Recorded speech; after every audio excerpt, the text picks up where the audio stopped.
It's Tosh time. Welcome to a probably very short episode of the David Eagle podcast. But we've said this before, and you might be looking at it going, David, it's 3 hours long. We can see on the timeline, but I very much doubt it. It's been a very busy week for me. We've been in schools. You and Sean, not you and me. Oh, we had a very odd thing just today. An alarm went off. In this emergency alarm, I put my coat on, and it's that weird thing, you know, when they say, for like a fire alarm, they say, don't take anything with you. Yeah. But there's always a part of me going, it wouldn't take me much to pick up my bag and to pick up my accordion. I mean, I might have to put my accordion away, but by the time everybody else gets out, I could have put the accordion away in 10 seconds. Yes, you could get your accordion because, you know, away. if it is a fire, then I'd feel like an absolute idiot to just leave my accordion and my bag in it. You know, when I could have your just... laptop and whatever. Yeah, I could have just taken it. I got my coat on, and I was making this deliberation of whether to get my bag and put my accordion away and pick that up when we were informed that this was not a fire alarm. Ooh. This was a lockdown alarm. Oh. I've never come across this before, and it's a sad thing, really, that such a thing has to exist. And it was a very strange thing, so we all just sat there, all the kids sort of went really quiet, and they all sat at the front of the class, and the teacher was really good. The teacher was just like, right, it's okay, everybody, we're all here together. You know, Sean was absolutely hysterical. She had to calm Sean down. We're all here together, Sean. Don't you worry. It really worked, because you tell the kids are a little bit, like, worried and stuff, and this teacher was absolutely brilliant, and the kids are really quiet, and they all have to be really quiet. That must be part of the thing, like, to not draw attention to yourself in case there's, like, a gunman around. Sorry, a gun person, of course. Women can be gun-toting idiots, but it is, let's face it, very rare. Yeah. So is this something they've had to practice before then, presumably, or...? I don't know if they've... Oh, so I like the fact that you think it was a practice. I mean, spoiler alert. I feel like this fair enough. One of the things where you're If like, it was- something's happened today, but I'll save it for the podcast. Yeah. I think if there was a gunman... If there was a gunman, I probably would have mentioned it. It'd have probably been on the news as well. Yeah. And I probably wouldn't just glibly... The kids didn't know it was a practice. Yeah. And I don't even know... I don't think the teachers knew it was a practice as well. So they don't get told that it's a practice. No, so a bit like a fire practice where you go out into the thing. But presumably they will have gone through it before to go, this is the what you teachers do. will have obviously been told, and the children must have already been instructed. But whether they'd actually lived through a practice or not, I don't know. But it was really strange, really odd experience, because we sat there for, it must have only been like 5 minutes or something. Yeah. But just a strange situation where you've got this kind of very calm, authoritative teacher's voice placating the children, and we're all just sat there. And there's a part of me I'm listening now, and I can hear like noise, like little noises from upstairs, and I'm kind of like, there is a part of me that genuinely was kind of thinking, is this the end? Is there something going to happen? Is there a gun person there? Isn't it sad that that's a thing that's got to be done, though? Yeah. What was really frustrating about it is we were working with this group of year threes to write the song, and we'd been working with quite a few year six groups on this school project, and they'd been pretty good. But I would say, you know how you get with the year sixes. They've just done their SATs and stuff. So as far as they're aware, they're clocking off. Yeah. And you get like half of the kids really want to engage and really want to be a part of it. And the other half are like, no, we've clocked off now. And we're going to play up a little bit. Yeah. And so it's quite difficult. But this year three class, they were absolutely incredible. So enthusiastic, so knowledgeable about the subject. Really great stuff. And we'd just written a chorus with them, and they were really enthused by it. And we were just about to start work on the first verse, and that's when the alarm went off. And obviously we had to do that thing for 5 minutes. It sort of disrupted it for about 10 minutes. And we didn't have very long with them, so it was a bit of a shame. But it also made me think, like, I was thinking there would have been times with the other schools that I would have welcomed a 10-minute break. You know, a little bit of a repose. But this was the one situation where I really didn't want that. But it was very interesting anyway. And I hope that you, listeners, found it interesting as well. And bearing in mind, that wasn't even planned for. Hadn't even planned on talking about this. And I said it was going to be a short podcast, and I've spent about 5 minutes talking about that. When we were studying World War II, when we were in like year 5 or something, occasionally we'd have the air raid siren go off and you'd have to get under your table. All right. What was the weird Nigel Farage thing?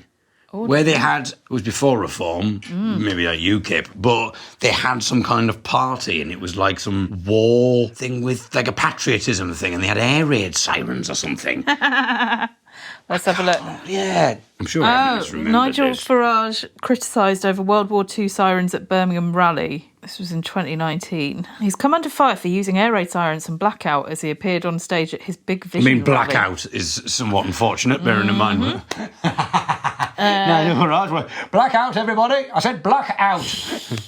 The sound effects boomed out as the Brexit Party leader took to the stage at the NEC Brexit Party. with That's what it was, heavily wasn't it? choreographed grand entrance which featured wailing World War II sirens, a blackout, and then supporters waving coloured glow sticks. The spectacle was praised by Brexit Party backers who posted footage of it on social media, but others were offended by the wartime imagery used as the rally's opener. What are they trying there's to? a bit of video But what of are they it. trying to achieve? It was a war. Why are you trying to? You're almost saying this is how Britain used to be. I don't quite understand the point.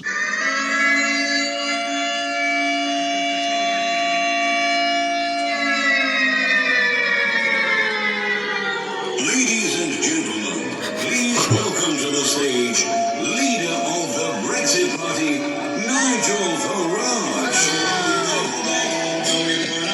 What the heck? What a weird combination of things. That's so odd. I'm not entirely sure what that was meant to achieve. Was it meant to kind of get a bit of nostalgia? Oh yeah, the war. That's Britain. It's a very busy week, and there's lots of busyness coming up as well. After being shunned, I think I'm probably allowed to mention it. I'm going to mention it. After being shunned by Radio 4, not having my comedy series recommissioned, I've got 3 BBC things suddenly I've been signed up to, which all taking place within 24 hours of each other. So I am doing the podcast Don't Say a Word, which is hosted by Nikki Campbell, and it's all about offence. Yeah, what you can and can't say as a comic. Yes, rather than about garden barriers. I don't know what you're talking about. Offence. Oh, right. Yes. Yes, thank you. So you can see why the Radio 4 have changed their minds. Yeah. They presumably listened to the podcast and went, what quality this is. So Nikki Campbell has So Nikki Campbell's announced that. got a podcast Yeah. all about offence. I don't know why. They've decided, let's get David to talk about offence. So I don't know whether I'm going to be kind of, if there's something that I've said that's suddenly going to be brought up, maybe clips from this podcast will be Yeah. played. Do you think it's right that you make weird euphemistic comments just before you announce Olivia's emails, David? The belching. We've had a few complaints about that. What are your thoughts on the belching, David? That's also going to be quite odd as well, because I'll be doing a school day. All day I'll be at school, and then I've got to hotfoot it to get to Sheffield in time, which is where it's taking place at the Crossed Wires Podcast Festival, to do this Nikki Campbell podcast.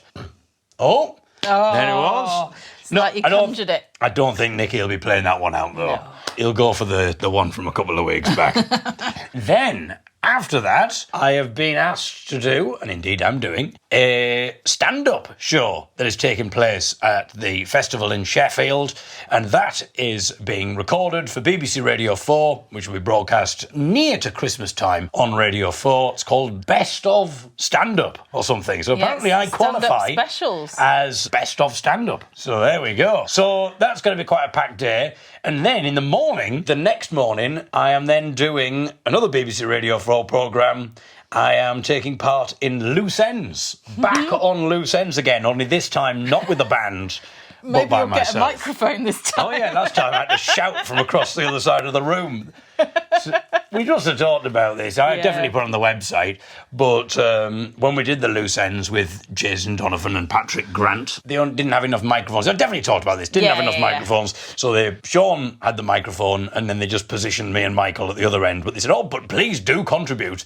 But it's so difficult to know when to actually shout, because if you're on the microphone and you're just saying it to people, but when you're shouting it from across the other side of the room, just shouting at people, it's a very different kind of experience to just saying it. Yeah, it's less conversational. It's it's more not really like interjecting. Oh, look, I'm being funny now. Yeah, exactly. It's almost like you're going, what I'm saying is very important because you're shouting it. You're faraging it. I should have had an air raid siren.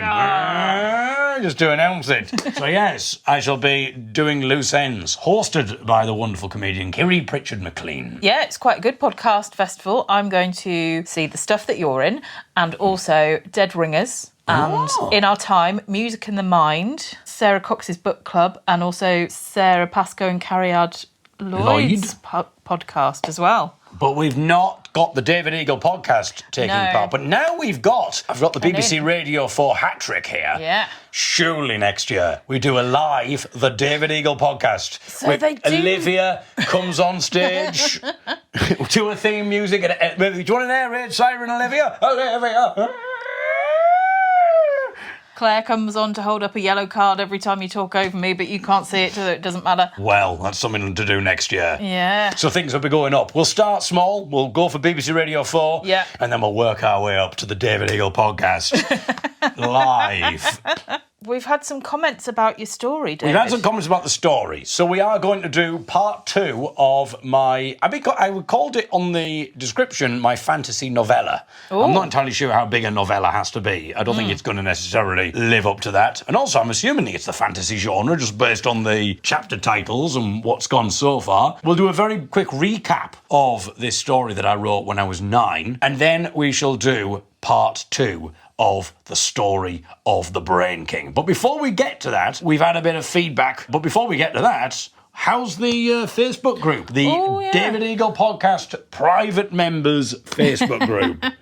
So we were on 36 last week. We're on 38 now. We've gone up by 2. 2 in 2 weeks, listeners. So 1 a week now. One of those is Margaret, who wasn't going to join the group because there's too much Facebook as it is, but she was idly making coffee and suddenly noticed what type of thingy I had all this time. I feel so au courant. She's got a Le Creuset cafetiere. Oh, wow. So, obviously, that has sparked some comments. Yes, you said that the Facebook chat, the David Eagle Podcast Facebook page, predominantly is Le Creuset based. Yeah, it's very Le Creuset at the moment. So, Helen has very gone... Le Creuset heavy.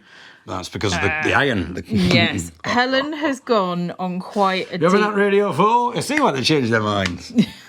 Helen has gone on quite a deep dive. She said she can't stop reading about pan spouts being on the wrong side. Please send help. So she's been looking it all up. I don't understand why we didn't talk about this. This is something that has come up in the group. So we've got a few Le Creusets that are pouring pans. And if you're holding the pan in your right hand, the spout is on the left of it, so you would pour it. But most people in this group, and me included, would hold it in your left hand. Oh, right. No, I'd hold it in my right hand. Because then you can direct the pour with the spatula using your right hand. Oh, that's a good point, actually.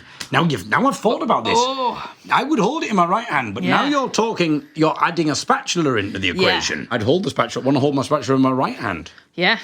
Would it work to have 2 spouts?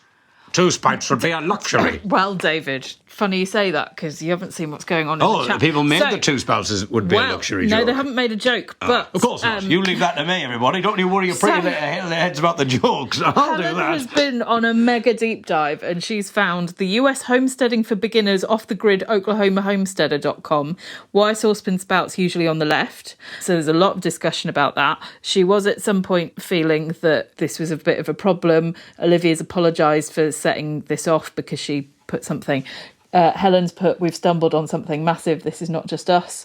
And I said, should there be a spin-off investigative podcast? Olivia's very impressed with Helen's commitment to the topic and then has found on eBay a double-spouted pan, a left and right, to which Helen thinks that this is how all milk pans should be I would agree. designed. And then, of course, Steve's chimed in. Excellent. But has he even commented on his actual song yet? No. So he's not commented on his song that we made for him, but he's... He has chimed in with, can I remind you that? And then he's put a listing to his Le Creuset pans. Steve, what's going on? What's the story here, Steve? Because you're selling your Le Creuset. What was it for £18? We reckon? Something like that. I mean, £18. I can't look it up at the moment because his shop is on holiday whilst he is, so that... Oh, well, no wonder you haven't sold it then, Steve. How long is he on holiday for? Forever. Unbelievable. Ever. So I've then done a little video. If it's not Le Creuset, it's cruising for Steve. Simon's chimed in with a Le Creuset coincidence. I'm a huge fan of the BBC series Inside Number 9. I've been rewatching some episodes recently for nostalgia, and it was during an episode called Boo to a Goose where Le Creuset gets a shout out. Boo. Who would have thought of all the topics that we discussed on the David Eagle podcast that my fleeting mention of Le Creuset 3-4 months ago now would be the thing that people have, we're halfway through this particular podcast series, halfway through the year, and I would say Le Creuset has become the hot topic. And they're not even sponsoring us. Good morning, sir. This lady is a nurse. It wasn't so long ago we were standing in the street applauding their efforts. Maybe you never bothered. No, maybe I never did. Do you have a list of everyone who banged a pan? Oh, the government do. They see everything. Well, we were out there at least 3 times, weren't we, Edith? Oh, that Le Creuset was bloody heavy. It may happen that. Very good. There we go. But I actually emailed the Le Creuset helpline to find out why the spout is on the left. So I've put a thing in from the David Eagle podcast. We love your products. We've got quite a few, thank you. And we mention them quite a lot on our podcast. Because I thought maybe they'll listen and give us something for free. No such luck. Could you explain why the spout on the pans is on the left when most people that we've spoken to would suggest that holding it in the left hand would be easier to then pour to the right? I just said double spout it. I Yeah, think or you double shouldn't. spout, because then you shouldn't that's just go, open well, to all. Yeah, exactly. Accessibility. Surely it wouldn't cost that much more to put another spout on the end. I mean, how much does it cost to put I wonder what cost we are talking, because... We've had a response. Okay, we've had a response. I'm hoping that you've not put this on the Facebook page. No. Oh, good, because it's the... I didn't even mention it. Brilliant. So this is it now. This is it. They'll be listening. The people are listening to me talking about the emergency thing. Will there be a gun person? We're not interested, quite frankly, David. But this is where their attention has been drawn. Okay, so we've had an official response from Le Creuset. Dear Ellie, thank you so much for your lovely feedback. We really appreciate you taking the time to share it. I'll make sure your comments are passed on to the relevant team. Kind regards, Jennifer Glynn. There we go. They have not answered the question. They're moving it higher.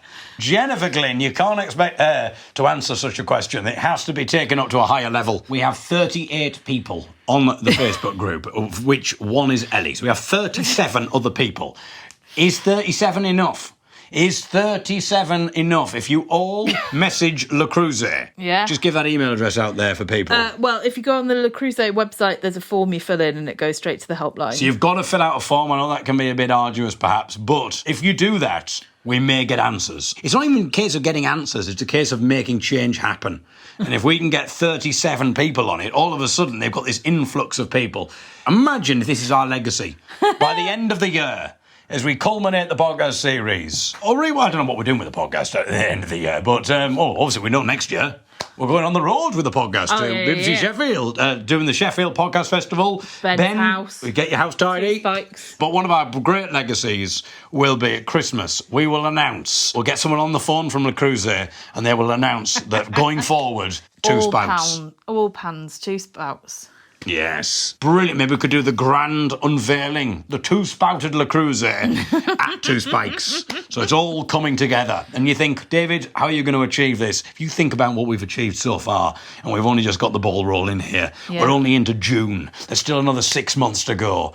There's time. Got to dream big. Margaret has also commented, chiming in to declare that the fight the good fight anecdote was the most hilarious ever. Fellow motorists might have wondered what I was cackling about. Oh dear. Olivia's also found a Guardian article. Saw this and thought of David. Laughy emoji, cat paw prints emoji. Oh, Romeo. Cat steals the show during the final scene of Romeo and Juliet. Oh, brilliant. There is and what a pun as well. Yeah. Brilliant stuff. A cat decided... Shakespeare. A cat decided it Much you mew about nothing. We'll be doing that next.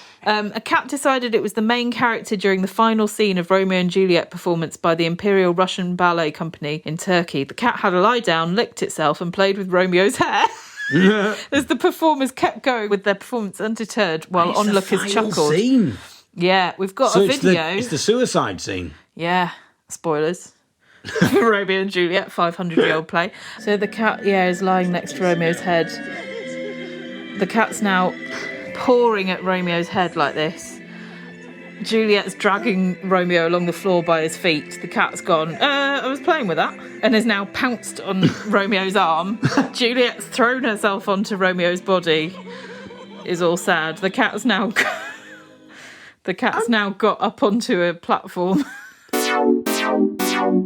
So last week we unveiled my story from my 9-year-old self, what I am calling my fantasy novella. A story that I can't remember writing. I didn't know it existed until a couple of weeks ago when we found it in an old box of Braille books that were languishing in a garage of my dad's house in Hartlepool. When I say in a garage of my dad's house, I've worded that sentence quite oddly. My dad only has one garage.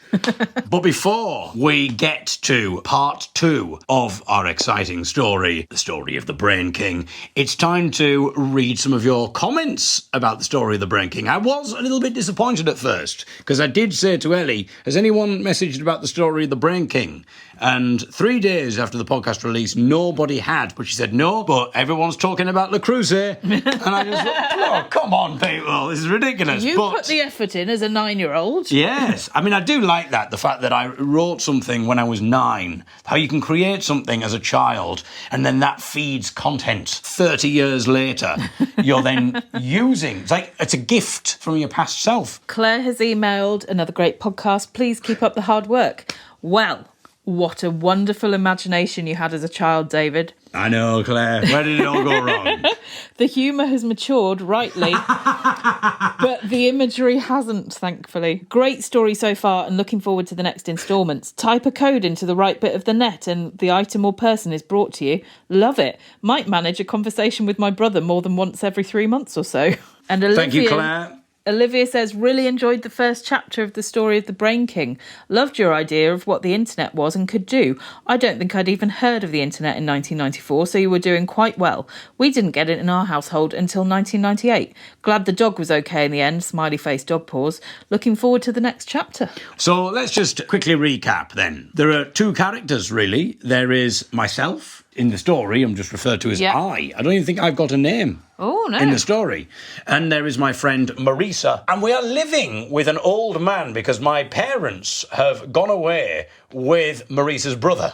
I'm not entirely sure why. I don't know. We don't know the backstory of why my parents have taken Marisa's brother Harry on holiday with them to somewhere called In or Outworld. And meanwhile, we are staying with the old man who is a new next-door neighbour who's recently moved in. It's an odd choice for us to be staying with because our neighbour is called Hitler Authority Frogshot. He's called himself that because he wants people to know that he is a cruel and fierce man.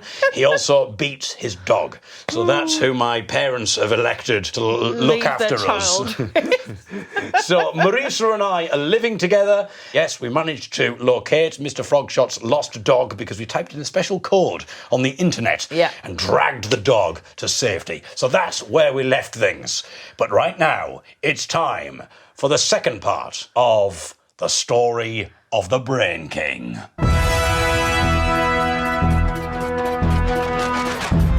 The Story of the Brain King by D.A. Eagle. Chapter 2. A Strange Report. In brackets, BBC One. We returned the dog to Mr. Frogshot. You leave my dog alone, you young'uns, he said, without thanks or thank you. Hang on. It's the first mention of young'uns. The young'uns gets a mention. Yeah. In the thing. How prescient. I like the fact that they say, without thanks or thank you. Yeah. You leave my dog alone, you young'uns, he said, without thanks or thank you. Then we had a great game of football, with the dog, of course, for he got through the gate which Mr. Frogshot left open. And then we went inside for supper. You probably know that on the internet there was a way that you could watch the TV, or even listen to the radio. You're ahead of your time, David Eagle. I also think... You predicted streaming. I even like that, Eagle, because actually you couldn't. No. In 1994, I don't think you could really watch it. And I like the fact that I was so excited I went, you could watch the TV and even listen to the radio, which surely is easier. It's easier to stream audio. BBC One, said the television on the computer. News. We have an important report. We turned the volume up. Bang, bang on the wall. I'm trying to watch the news. Yelled Mr. Frogshot. So are we shouted back. Don't be cheeky. He yelled. Oh, shut up, I muttered. While on holiday, a man and woman with a teenage-type boy... Teenage-type boy? I don't know why. While on holiday, a man and woman with a teenage-type boy with short hair... Her spelled H-E-R. And a loud voice was spotted. I like the fact as well, this is official BBC News. Yeah. And I think that they would report it with a man with short hair and a loud voice.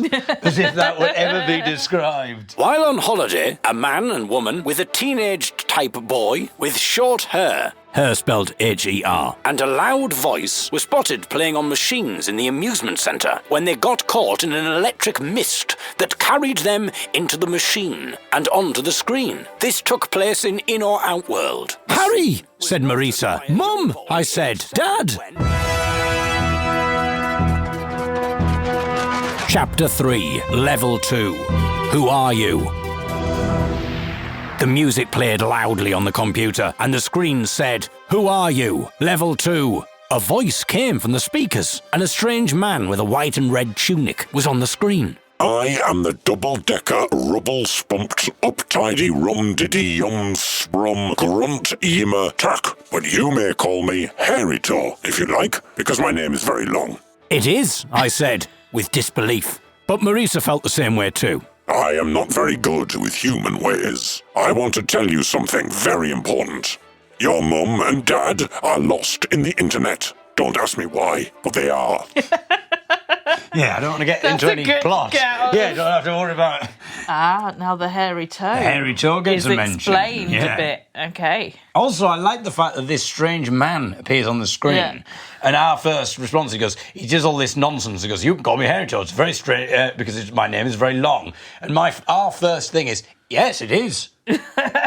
As if, not that what the a man heck are you doing? wearing some Who sort are of you? tabard And talking to us through a the strange computer. voiced man who started talking. Your mum and dad are lost in the internet. Don't ask me why, but they are. And so is that other boy, Harry, I think his name is. You must see the Lord, or Brain King, as his real name is, I do believe. I like the fact this man has come. He's kind of got a voice of authority, but at the same time, he's not quite sure of anything.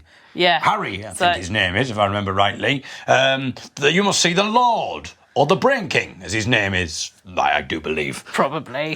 You must see the Lord, or Brain King, as his real name is, I do believe. And he shall help you, the Brain King with the Lord of Time, or the Time Doctor. The Time Doctor was a man who I had met in another story. I know the Time Doctor, I said, and Marisa said the same too. If you know the Time Doctor, then I will not have to spend time introducing him. How long do we have? I asked. Not long, but we should have long enough, I hope. Next time on the story of the Brain King. Chapter 4. Smoke from the Cave.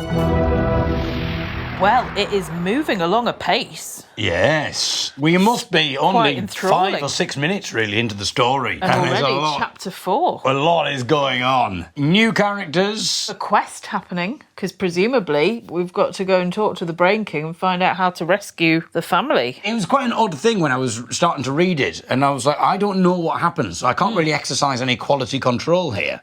Like, how fantastical the story is, or if any of it makes any sense. Like, I don't quite understand these levels. Like, why levels are coming into play. Is that because it's sort of almost like a computer game now that the... Well, maybe. I don't quite understand. So we're going to find out together, week by week. Whoa. Okay, it's time for Olivia. Cue the theme. Cue the siren.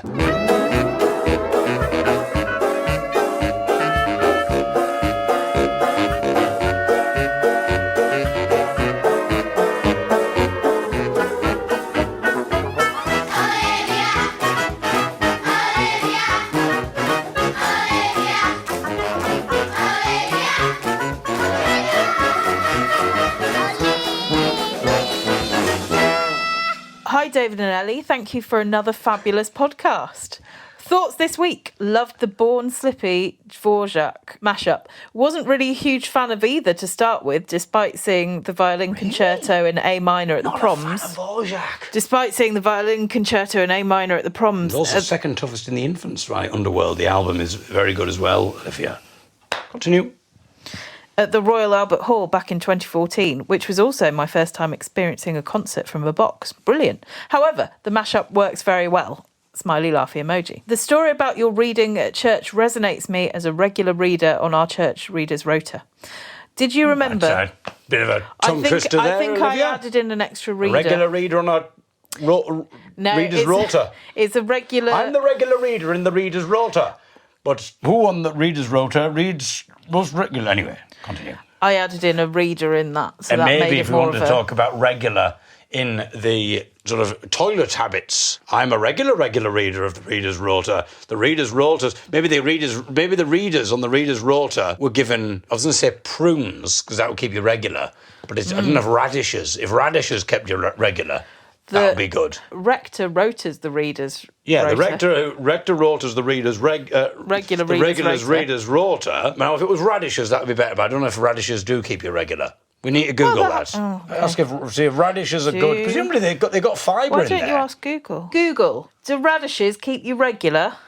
It's highly effective at keeping you regular. Highly effective at keeping you regular. So now we got it. This tongue twister is taking shape, everybody. The rector regularly rejigs the regular reader's rota. So the rector regularly rejigs the regular reader's rota. The rector recommended radishes to the regular reader's rota. To the regular readers. For the readers. For the regular So the rector recommended radishes for the regular readers, for the readers of the regular readers' rotas rectums. To regulate them. To regulate. The regular readers' rectum. I'm so sorry, Olivia. Anyway. Me adding one tiny extra word to your email has led to... and I feel like you're going to use that as some sort of singing weekend warm-up now. We'll do it as a round. Olivia, when you come on the singing weekend with your sister, Georgia, who I can't help noticing we've not heard hide nor hair from. So I think it's... She's in the group and she's not She's commented. in the... Not even the Creuset stuff. So we'll do that as a round. Maybe we could try that next week, Ellie. Olivia, get to work on the regular readers... Rota. Round, yes. Being kept regular by the rector who's trying to regulate the regular readers' rota's rectums. Anyway, did you remember the rest of it as the reedy voiced child read it out? Ooh. Can you remember it now? No, I can't remember it now. But maybe the reedy voiced reader can be part of the regular readers' rota. I find that in the same way we have l'esprit d'escalier, events like this happening to us mean that despite never needing the information again, it's now committed firmly to memory. Is there a one where you remember it as soon as you get back to the pew? L'esprit de pew. Sadly, I don't have any anecdotes like this from churches, as probably unsurprisingly, I'm usually well prepared. But if you ever want any wedding anecdotes, though, I have a good number of those from other people's, not my own. Lovely smiley Olivia. emoji. You've got plenty of them. Why don't we do Olivia's wedding anecdote of the week? Olivia's weekly wedding witticism, maybe. In our household, Elizabeth Shaw mints are our peppermint of choice rather than after eights. So much so that they abbreviate them to ESMs, Elizabeth Shaw mints. I didn't even know I don't know what Elizabeth Shaw mints are. Okay, let's look But them if up. someone would like to get me a present, Olivia, talking of presents, Andy, I had one of the tea pigs. Was it peppermint and licorice? I think so. Or spearmint and licorice. And my goodness, it was one of the finest teas. Absolutely Licorice brilliant. and peppermint. Licorice and peppermint from Tea Pigs. Absolutely brilliant, Andy. Elizabeth Shaw mints, I've just looked up, are a mint crisp with A mint crisp. with dark chocolate with a honeycomb crisp. Oh my goodness. Right, next week we'll taste test the Elizabeth Shaw mints. Yeah. Exciting stuff. They've got a similar sort of packaging colour to an After Eight. It's that sort of dark, rich green. I'm excited about They're the wrapped crisp in gold. element. Apologies that my emojis were all over the place last week. I use my laptop, so I can't type proper emojis on there. I can only do colon bracket for smiley, but I did also write some on my phone, hence the unusual emojis. It's a newish Mac too. Another example of technological regression masquerading as technological progression. Well done, Olivia. Sorry, I'd better not get David started on Mac's laughy emoji. So the moment you've all been It's waiting... time for Guess the Animal. So, does Olivia sort of give a preceding explanation? Of course she does. Oh, of course. She's a professional. that we're dealing with here. And that comes, I'm sure, through innate talent, also through being a stalwart reader in church, and as she says herself, hasn't got any stories of messing that up. Also, I think, dare I say, through listening to the David Eagle podcast, she sort of learned a thing or two about structure and professionalism. Brevity. And now for the moment you've all been waiting for, the revelation of my daughter Ruth's mystery animal. Oh! We've not had a name We've not before. had a name before. Ruth. So, what I'm going to do is go to the She got a guess- mention, actually, on last week's podcast, Ruth. Oh. Yeah, by Mr. Frogshot's dog. Oh, of course. Okay. Okay, so Ben's See what I guess. did there, everyone? See what Radio 4 come a-calling again? What's slightly annoying is that Facebook doesn't always show me all the comments. It just Talking goes... of Facebook, have we got Post of the Week? No. No post of the week this No. week. Well, with all the But Creuset I chat as well. imagine it will be a Le Creuset one. Ben says, my animal guess was a flying fish, but it doesn't have 4 legs. And my next thought is a dragon, but that's not real. And a cow on a plane, but she will likely have seen a cow. What about a startled cat? Oh, perhaps fleeing the scene after an angry director shoos it away from a production of a Romeo and Juliet ballet. So to recap, the mystery animal, Oh, yes. as Olivia says, Okay, well done, Olivia. the mystery animal has 4 legs, can fly, but has no wings or feathers, and is a real animal, not fictional, although Ruth has never seen one. And the clue was to remember that she is only just 5 years old. So what I hadn't spotted until just today is that Simon has also guessed, Okay. and he's guessing pterodactyl. And that Olivia's pointed out, but they have wings. And he's gone, oh yes, that's so a proper Olivia. head scratcher. Dragons have wings and are not real, so not one of those. Plus, I can't say anything on here anyway because David Well done, said Olivia. it has to be email Well only. done. So then she's done a zipped up mouth emoji. It's time to reveal. Okay. Okay, here we go. Some very good guesses, but the answer is drum roll emoji. Ooh, And this is bloody genius. okay. A reindeer. Oh, very good. 'Cause Yes. it flies on the sleigh. Yeah. And it is real, and it's got 4 legs, and it doesn't have wings, and she's not seen one. Brilliant. She is a clever girl. Well done, Ruth. Yeah. Excellent work, Olivia. There you go. Olivia, no doubt now, is getting to work on the regular readers rota round. So we'll have that for next week. Will we have heard more from Le Creuset? Do we there's other things we left unopened that we haven't. Now I'm writing a story. Do we try? Is this more reason to get in touch with Daniel Palmer? Oh, yeah. Because he wants to know about my books. Yeah. So maybe he'd be interested in the story of the Brain King, and he can answer his very deep, involved, highfalutin questions. Oh, Hey, dear. It feels like every single time we're about to do the podcast. Ellie, over the course of the week, Yeah. you've probably... You don't burp I don't that much. belch. No, I don't belch. And It's then there's also something interesting about when the 'cause you podcast comes to call an it- end. You call it belching, and I call it burping. Well, it's amazing that we get on, isn't it? I had one then sort of trying to surface, and I've managed to... Oh, you've quelled the belch. Okay, we shall be back next week. Until then, from me, David Eagle. From me, Ellie Eagle Skinner. Goodbye. Bye.